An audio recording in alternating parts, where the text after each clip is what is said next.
Hello, welcome back. Are you ready to jump back into our story? Good. But first, I have some very important questions. Are you wearing your comfy clothes? Do you have your coziest blanket? And are you snuggled up and warm and toasty? Okay, good. Then let's jump back in to Pride and Prejudice. Chapter 5.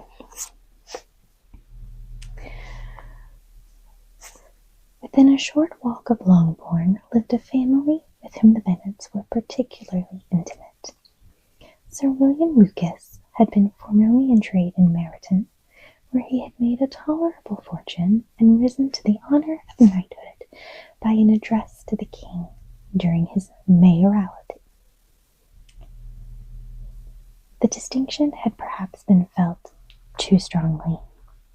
It had given him a disgust to his business and to his residence in a small market town, and, quitting them both, he had removed with his family to a house about a mile from Meryton, denominated from that period Lucas Lodge, where he could think with pleasure of his own importance, and, unshackled by business, occupy himself solely in being civil to all the world. For though elated by his rank, it did not render him supercilious. On the contrary, he was all attention to everybody. By nature inoffensive, friendly, and obliging, his presentation at St. James's had made him courteous. Lady Lucas was a very good kind of woman, not too clever to be a valuable neighbour to Mrs. Bennet. They had several children. The eldest of them, a sensible, intelligent young woman, about 27, was Elizabeth's intimate friend. That the Miss Lucases and the Miss Bennets should meet to talk over a ball was absolutely necessary, and the morning after the assembly brought the former to Longbourn to hear and to communicate. "You began the evening well, Charlotte," said Mrs. Bennet with civil self-command to Miss Lucas. "You were Mr. Bingley's first choice." "Yes, but he seemed to like his second better." "Oh, you mean Jane, I suppose, because he danced with her twice. To be sure, that did seem as if he admired her. Indeed, I rather believe he did. I heard something about it, but I hardly know what. Perhaps something about Mr. Robinson?" "Perhaps you mean what I overheard between him and Mr. Robinson. Did I not mention it to you? Mr. Robinson's asking him how he liked our Meryton assemblies, and whether he did not think there was a great many pretty women in the room, and which he thought the prettiest. And his answering immediately to the last question, 'Oh, the eldest Miss Bennet, beyond a doubt there cannot be two opinions on that point.' Upon my word! Well, that was very decided indeed. That does seem as if... But however, it may all come to nothing, you know. My overhearings were more to the purpose than yours, Eliza," said Charlotte. "Mr. Darcy is not so well worth listening to as his friend, is he? Poor Eliza! To be only just tolerable. I beg you would not put it into Lizzie's head to be vexed by his ill treatment, for he is such a disagreeable man that it would be quite a misfortune to be liked by him. Mrs. Long told me last night that he sat close to her for half an hour without once opening his lips." "Are you quite sure, ma'am? Is there not a little mistake?" said Jane. "I certainly saw Mr. Darcy speaking to her." "Aye, because she asked him at last how he liked Netherfield, and he could not help answering her, but she said he seemed very angry at being spoken to." "Miss Bingley told me," said Jane, "that he never speaks much unless among his intimate acquaintance. With them he is remarkably agreeable." "I do not believe a word of it, my dear. If he had been so very agreeable, he would have talked to Mrs. Long. But I can guess how it was. Everybody says he is ate up with pride. and I dare say he had heard somehow that Mrs. Long does not keep a carriage and had to come to the ball in a hack chaise. I do not mind his not talking to Mrs. Long, said Miss Lucas, but I wish he had danced with Eliza. Another time, Lizzie, said her mother, I would not dance with him if I were you. I believe, ma'am, I may safely promise you never to dance with him. His pride, said Miss Lucas, does not offend me so much as pride often does, because there is an excuse for it. One cannot wonder that so very fine a young man, with family, fortune, everything in his favor, should think highly of himself. If I may so express it, he has a right to be proud.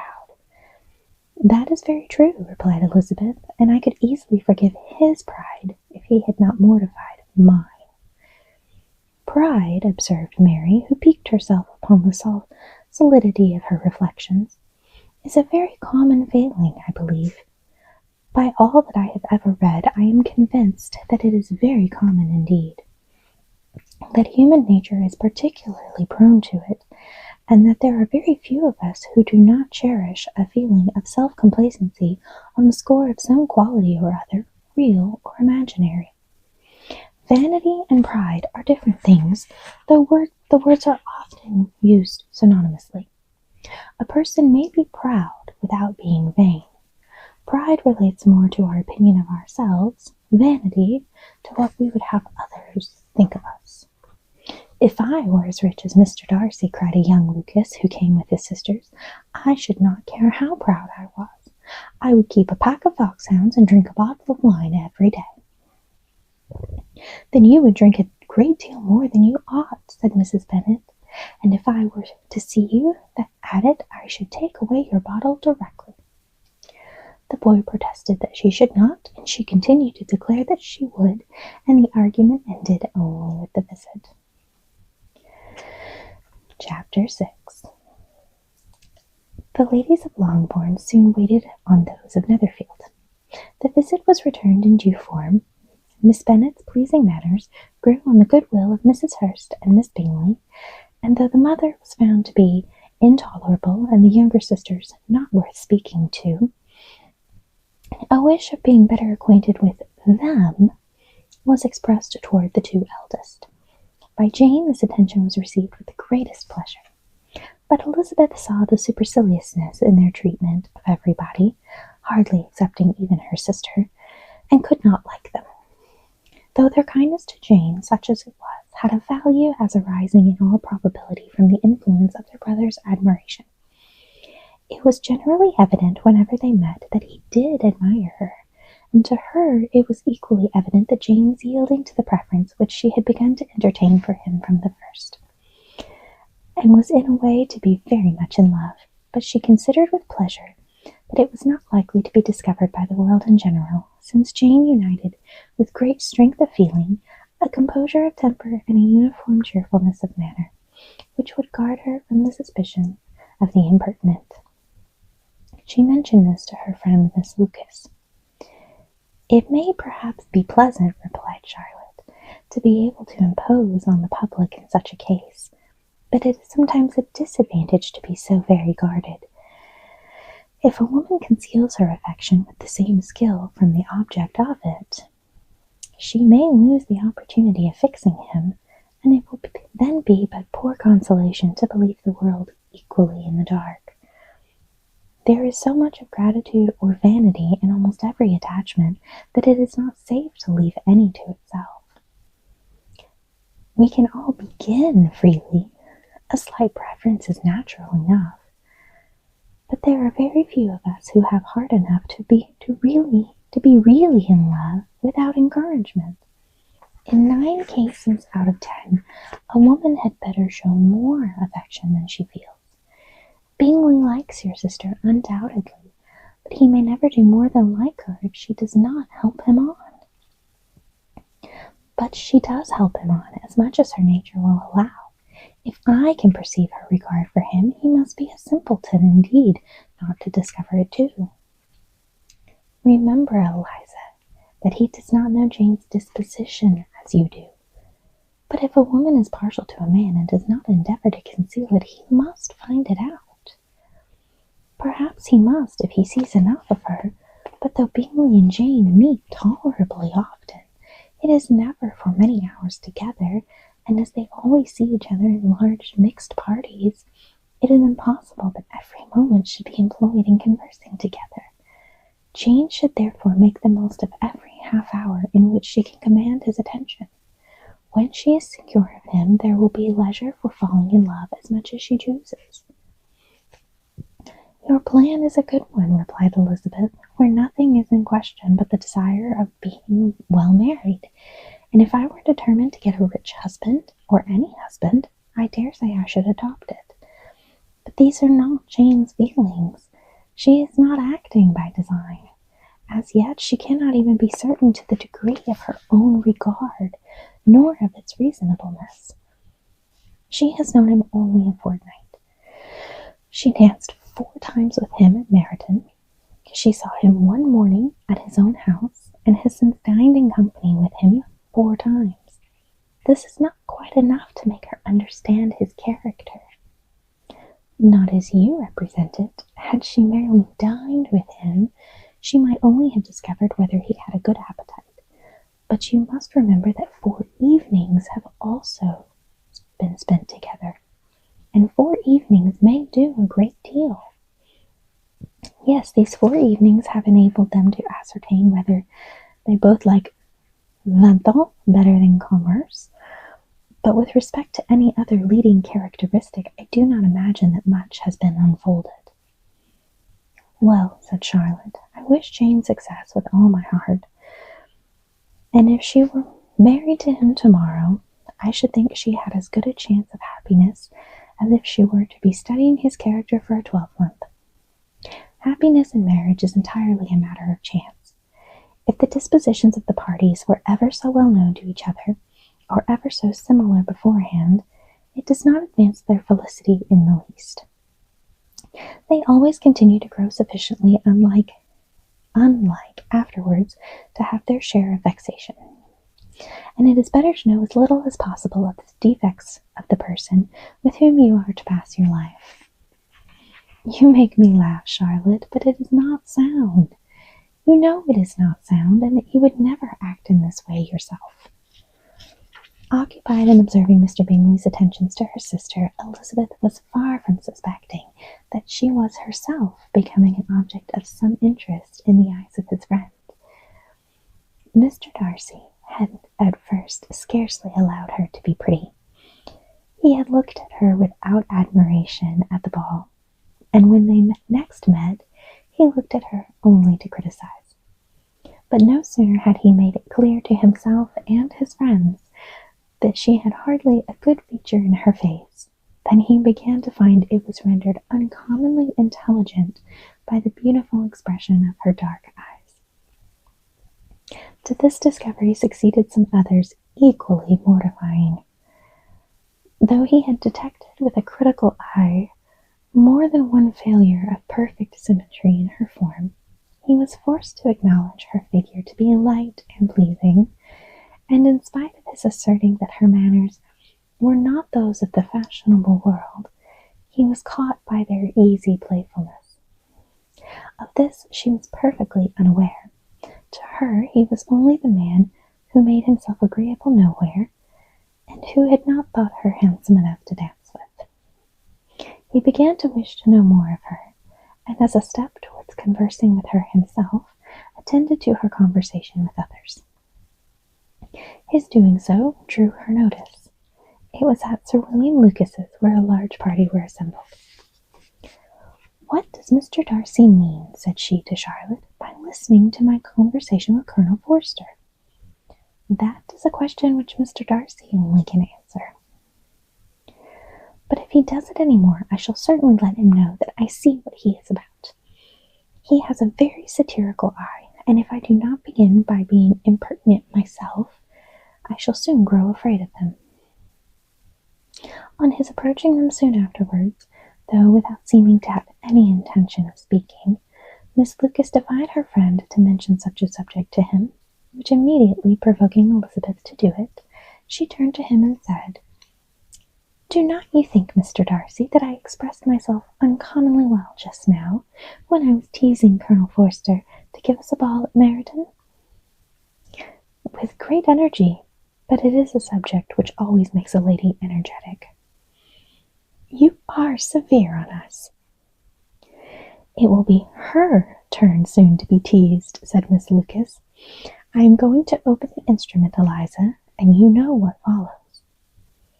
"You are a very strange creature by way of a friend, always wanting me to play and sing before anybody and everybody. If my vanity had taken a musical turn, you would have been invaluable. But as it is, I would really rather not sit down before those who must be in the habit of hearing the very best performers." On Miss Lucas's persevering, however, she added, "Very well, if it must be so, it must." And gravely glancing at Mr. Darcy, "There is a fine old saying which everybody here is of course familiar with. Keep your breath to cool your porridge. And I shall keep mine to swell my song." Her performance was pleasing, though by no means capital. After a song or two, and before she could reply to the entreaties of several that she would sing again, she was eagerly succeeded at the instrument by her sister Mary, who, having, in consequence of being the only plain one in the family, worked hard for knowledge and accomplishments, was always impatient for display. Mary had neither genius nor taste, and though vanity had given her application, it had given her likewise a pedantic air and conceited manner, which would have injured a higher degree of excellence than she had reached. Elizabeth, easy and unaffected, had been listened to with much more pleasure, though not playing half so well, and Mary, at the end of a long concerto, was glad to purchase praise and gratitude by Scotch and Irish airs at the request of her younger sisters, who, with some of the Lucases and 2 or 3 officers, joined eagerly in dancing at one end of the room. Mr. Darcy stood near them in silent indignation at such a mode of passing the evening, to the exclusion of all conversation, and was too much engrossed in his own thoughts to perceive that Sir William Lucas was his neighbour, till Sir William thus began. "What a charming amusement for young people this is, Mr. Darcy! There is nothing like dancing at all. I consider it as one of the first refinements of polished societies." "Certainly, sir, and it has the advantage also of being in vogue amongst the less polished societies of the world. Every savage can dance." Sir William only smiled. "Your friend performs delightfully," he continued after a pause, on seeing Bingley join the group. "And I doubt not that you are adept in the science yourself, Mr. Darcy." "You saw me dance at Meryton, I believe, sir?" "Yes, indeed, and received no inconsiderable pleasure from the sight. Do you often dance at St. James's?" "Never, sir." "Do you not think it would be a proper compliment to the place?" "It is a compliment which I never pay to any place, if I can avoid it." "You have a house in town, I conclude?" Mr. Darcy bowed. "I had once some thoughts of fixing in town myself, for I am fond of superior society, but I did not feel quite certain that the air of London would agree with Lady Lucas." He paused in hopes of an answer, but his companion was not disposed to make any, and Elizabeth at that instant moving towards them, he was struck with the notion of doing a very gallant thing, and called out to her, "My dear Miss Eliza, why are you not dancing? Mr. Darcy, you must allow me to present this young lady to you as a very desirable partner. You cannot refuse to dance, I am sure, when so much beauty is before you." And taking her hand, he would have given it to Mr. Darcy, who, though extremely surprised, was not unwilling to receive it, when she instantly drew back, and said with some discomposure to Sir William, "Indeed, sir, I have not the least intention of dancing. I entreat you not to suppose that I moved this way in order to beg for a partner." Mr. Darcy, with grave propriety, requested to be allowed the honour of her hand, but in vain. Elizabeth was determined, nor did Sir William at all shake her purpose by his attempt at persuasion. "You excel so much in the dance, Miss Eliza, that it is cruel to deny me the happiness of seeing you, and though this gentleman dislikes the amusement in general, he can have no objection, I am sure, to oblige us for 1/2 hour." "Mr. Darcy is all politeness," Elizabeth said, smiling. "He is indeed, but considering the inducement, my dear Miss Eliza, we cannot wonder at his complaisance, for who would object to such a partner?" Elizabeth looked archly and turned away. Her resistance had not injured her with the gentleman, and he was thinking of her with some complacency, when thus accosted by Miss Bingley. "I can guess the subject of your reverie." "I should imagine not." "You are considering how insupportable it would be to pass many evenings in this manner, in such society, and indeed I am quite of your opinion. I was never more annoyed. The insipidity, and yet the noise, the nothingness, and yet the self-importance of all these people. What would I give to hear your strictures on them?" "Your conjecture is totally wrong, I assure you. My mind was more agreeably engaged. I have been meditating on the very great pleasure which a pair of fine eyes in the face of a pretty woman can bestow." Miss Bingley immediately fixed her eyes on his face, and desired he would tell her what lady had the credit of inspiring such reflections. Mr. Darcy replied with great intrepidity, "Miss Elizabeth Bennet." "Miss Elizabeth Bennet!" repeated Miss Bingley. "I am all astonishment. How long has she been such a favourite? And pray when am I to wish you joy?" "That is exactly the question which I expected you to ask. A lady's imagination is very rapid. It jumps from admiration to love, from love to matrimony in a moment. I knew you would be wishing me joy." "Nay, if you are so serious about it, I shall consider the matter as absolutely settled. You will have a charming mother-in-law, indeed, and of course she will be always at Pemberley with you." He listened to her with perfect indifference, while she chose to entertain herself in this manner, and as his composure convinced her that all was safe, her wit flowed long. Chapter 7. Mr. Bennet's property consisted almost entirely in an estate of 2,000 a year, which, unfortunately for his daughters, was entailed in default of heirs male on a distant relation, and their mother's fortune, though ample for her situation in life, could but ill supply the deficiency of his. Her father had been an attorney in Meryton, and had left her £4,000. She had a sister married to a Mr. Phillips, who had been a clerk to their father and succeeded him in the business, and a brother settled in London in a respectable line of trade. The village of Longbourn was only 1 mile from Meryton, a most convenient distance for the young ladies, who were usually tempted thither 3 or 4 times a week, to pay their duty to their aunt, and a milliner shop just over the way. The 2 youngest of the family, Catherine and Lydia, were particularly frequent in these attentions, their minds more vacant than their sisters', and when nothing better offered, a walk to Meryton was necessary to amuse their morning hours and furnish conversation for the evening, and however bare the news of the country in general might be, they always contrived to learn some from their aunt.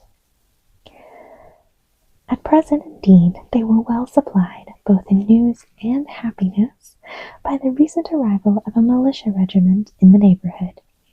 It was to remain the whole winter, and Meryton was the headquarters.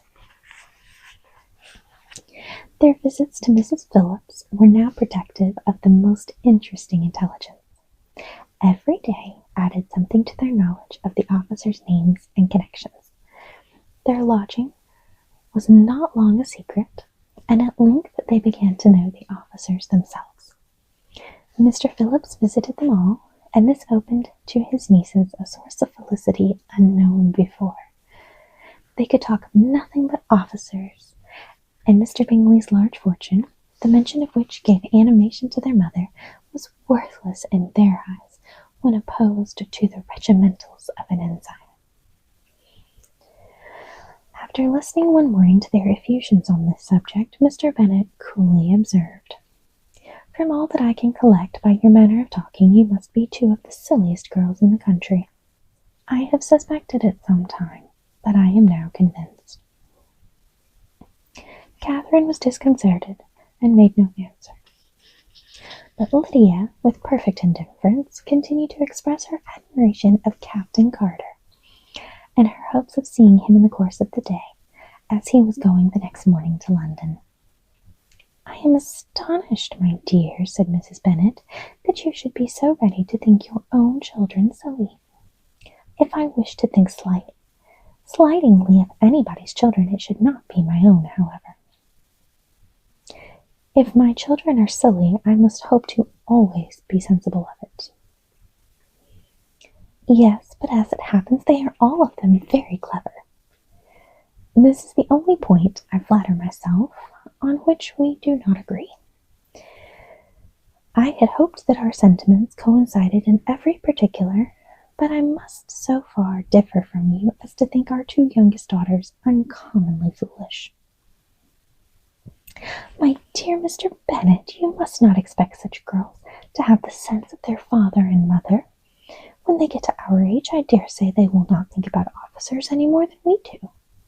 I remember the time when I liked a red coat myself very well, and indeed so I do still at my heart, and if a smart young colonel with 5,000 or 6,000 a year should want one of my girls, I should not say nay to him.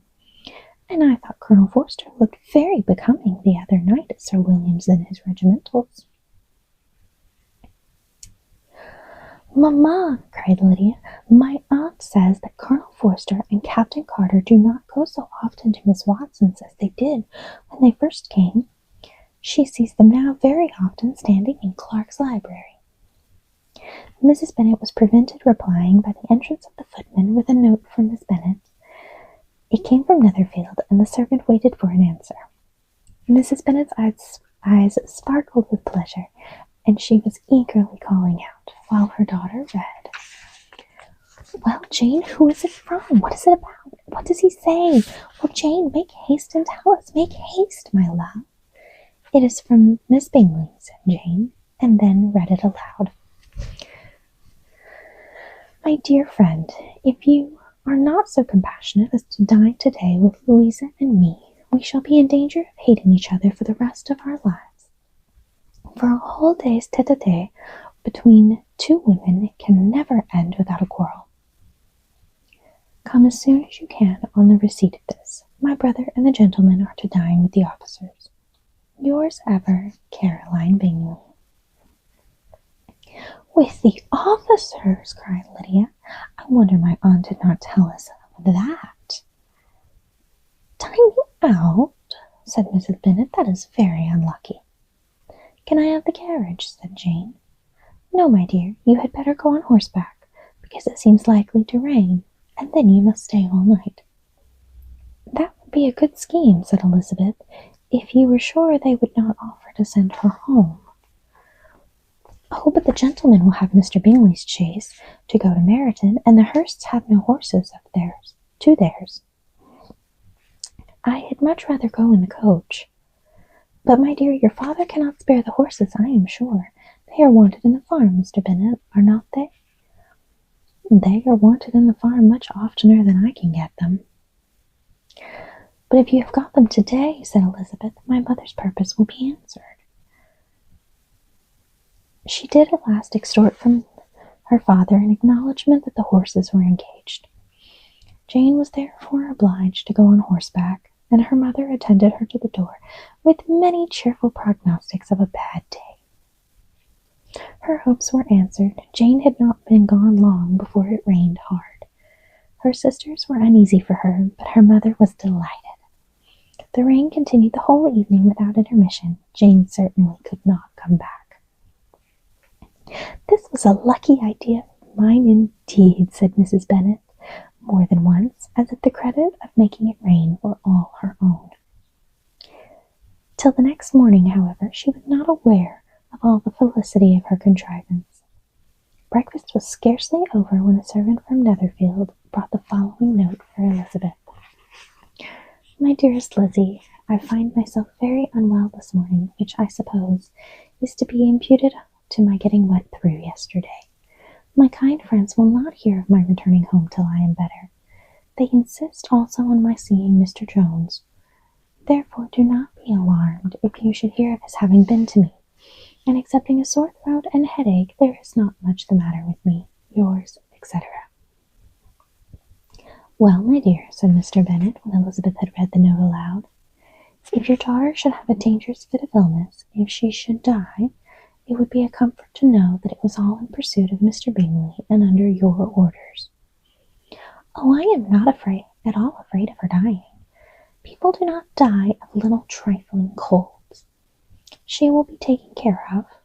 As long as she stays there, it is all very well. I would go and see her if I could have the carriage." Elizabeth, feeling really anxious, was determined to go to her, though the carriage was not to be had, and as she was no horsewoman, walking was her only alternative. She declared her resolution. "How can you be so silly," cried her mother, "as to think of such a thing, in all this dirt? You will not be fit to be seen when you get there." "I shall be very fit to see Jane, which is all I want." "Is this a hint to me, Lizzie," said her father, "to send for the horses?" "No, indeed, I do not wish to avoid the walk. The distance is nothing when one has a motive, only 3 miles. I shall be back by dinner."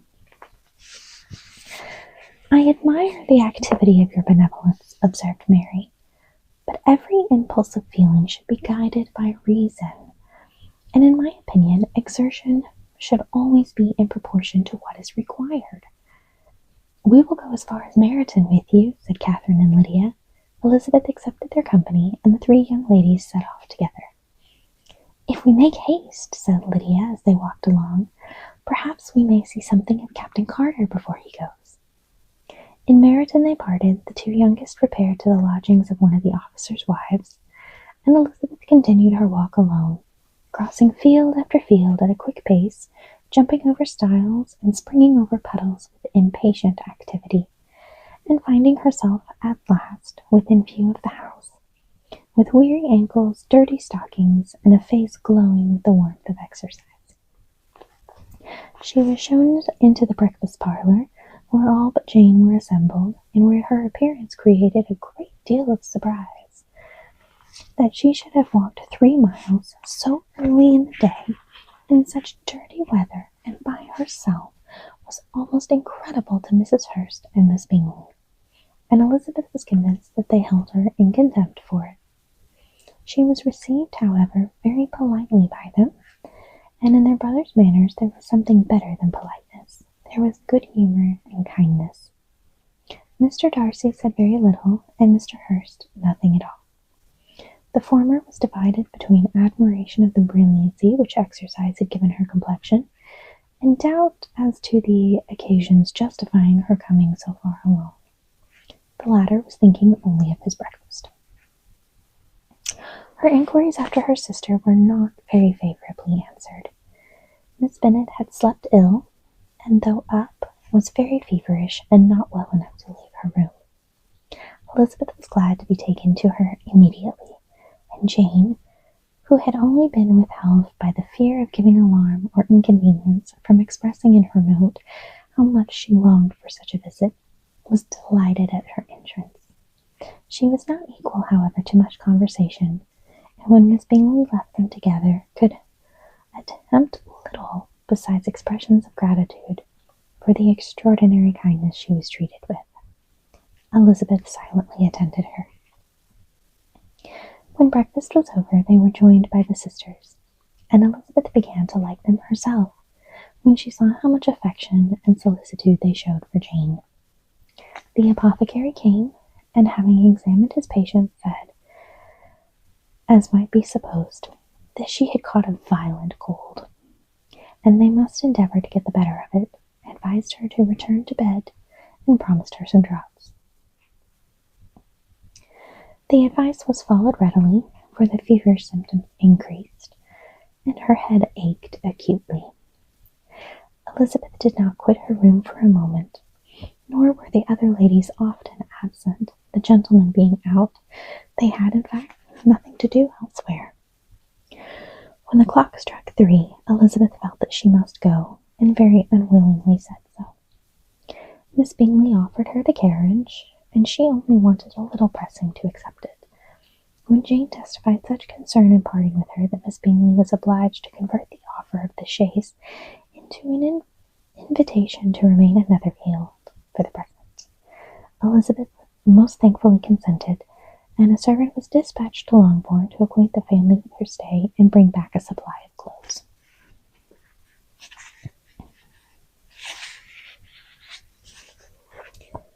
Chapter 8. At 5 o'clock the two ladies retired to dress, and at 6:30 Elizabeth was summoned to dinner. To the civil inquiries which then poured in, and amongst which she had the pleasure of distinguishing the much superior solicitude of Mr. Bingley's, she could not make a very favourable answer. Jane was by no means better. The sisters, on hearing this, repeated 3 or 4 times how much they were grieved, how shocking it was to have a bad cold, and how excessively they disliked being ill themselves, and then thought no more of the matter, and their indifference toward Jane, when not immediately before them, restored Elizabeth to the enjoyment of all her original dislike. Their brother, indeed, was the only one of the party whom she could regard with any complacency. His anxiety for Jane was evident, and his attentions to herself most pleasing, and they prevented her feeling herself so much an intruder as she believed she was considered by the others. She had very little notice from any but him. Miss Bingley was engrossed by Mr. Darcy, her sister scarcely less so, and as for Mr. Hurst, by whom Elizabeth sat, he was an indolent man, who lived only to eat, drink, and play at cards, who, when he found her preferring a plain dish to a ragout, had nothing to say to her. When dinner was over, she returned directly to Jane, and Miss Bingley began abusing her as soon as she was out of the room. Her manners were pronounced to be very bad indeed, a mixture of pride and impertinence. She had no conversation, no style, no taste, no beauty. Mrs. Hurst thought the same, and added, "She has nothing, in short, to recommend her but being an excellent walker. I shall never forget her appearance this morning. She really looked almost wild." "She did indeed, Louisa. I could hardly keep my countenance. Very nonsensical to come at all. Why must she be scampering about the country because her sister had a cold? Her hair so untidy, so blowsy. Yes, and her petticoat. I hope you saw her petticoat, 6 inches deep in mud, I am absolutely certain. And the gown which had been let down to hide it not doing its office." "Your picture may be very exact, Louisa," said Bingley, "but this was all lost upon me. I thought Miss Elizabeth Bennet looked remarkably well when she came into the room this morning. Her dirty petticoat quite escaped my notice." "You observed it, Mr. Darcy, I am sure," said Miss Bingley, "and I am inclined to think that you would not wish to see your sister make such an exhibition." "Certainly not. To walk 3 miles, or 4 miles, or 5 miles, or whatever it is, above her ankles in dirt, and alone, quite alone. What could she mean by it? It seems to me to show an abominable sort of conceited independence, a most country town indifference to decorum." "It shows an affection for her sister that is very pleasing," said Bingley. "I am afraid, Mr. Darcy," observed Miss Bingley in a half-whisper, "that this adventure has rather affected your admiration for her fine eyes?" "Not at all," he replied. "They were brightened by the exercise." A short pause followed this speech, and Mrs. Hurst began again. "I have an excessive regard for Jane Bennet. She really is a very sweet girl, and I wish with all my heart she were well settled. But with such a father and mother, and such low connections, I am afraid there is no chance of it. I think I have heard you say that their uncle is an attorney in Meryton?" "Yes, and they have another who lives somewhere near Cheapside." "That is capital," added her sister, and they both laughed heartily. "If they had uncles enough to fill all Cheapsides," cried Bingley, "it would not make them one jot less agreeable." "But it must very materially lessen their chance of marrying men of any consideration in the world," replied Darcy. To this speech Bingley made no answer, but his sisters gave it their hearty assent, and indulged their mirth for some time at the expense of their dear friend's vulgar relations. With a renewal of tenderness, however, they repaired to her room on leaving the dining parlour, and sat with her till summoned to coffee. She was still very poorly, and Elizabeth would not quit her at all till late in the evening, when she had the comfort of seeing her asleep, and when it appeared to her rather right than pleasant that she should go downstairs herself. On entering the drawing-room, she found the whole party at loo, and was immediately invited to join them. But suspecting them to be playing high, she declined it, and making her sister the excuse that she would amuse herself for the short time she could stay below with a book. Mr. Hurst looked at her with astonishment. "Do you prefer reading to cards?" said he. "That is rather singular." "Miss Eliza Bennet," said Miss Bingley, "despises cards. She is a great reader, and has no pleasure in anything else." "I deserve neither such praise nor such censure," cried Elizabeth. "I am not a great reader, and I have pleasure in many things." "In nursing your sister, I am sure you have pleasure," said Bingley, "and I hope it will soon be increased by seeing her quite well." Elizabeth thanked him from her heart, and then walked towards the table where a few books were lying. He immediately offered to fetch her others, all that his library afforded. "And I wish my collection were larger for your benefit and my own credit, but I am an idle fellow, and though I have not many, I have more than I ever look into." Elizabeth assured him that she could suit herself perfectly with those in the room. "I am astonished," said Miss Bingley, "that my father should have left so small a collection of books. What a delightful library you have at Pemberley, Mr. Darcy." "It ought to be good," he replied. "It has been the work of many generations." "And then you have added so much to it yourself. You are always buying books." "I cannot comprehend the neglect of a family library in such days as these." "Neglect! I am sure you neglect nothing that can add to the beauties of that noble place. Charles, when you build your house, I wish it may be half as delightful as Pemberley." "I wish it may. But I would really advise you to make your purchase in that neighbourhood, and take Pemberley for a kind of model. There is not a finer county in England than Derbyshire." "With all my heart I will buy Pemberley itself if Darcy will sell it." "I am talking of possibilities, Charles." "Upon my word, Caroline, I should think it more possible to get Pemberley by purchase than by imitation."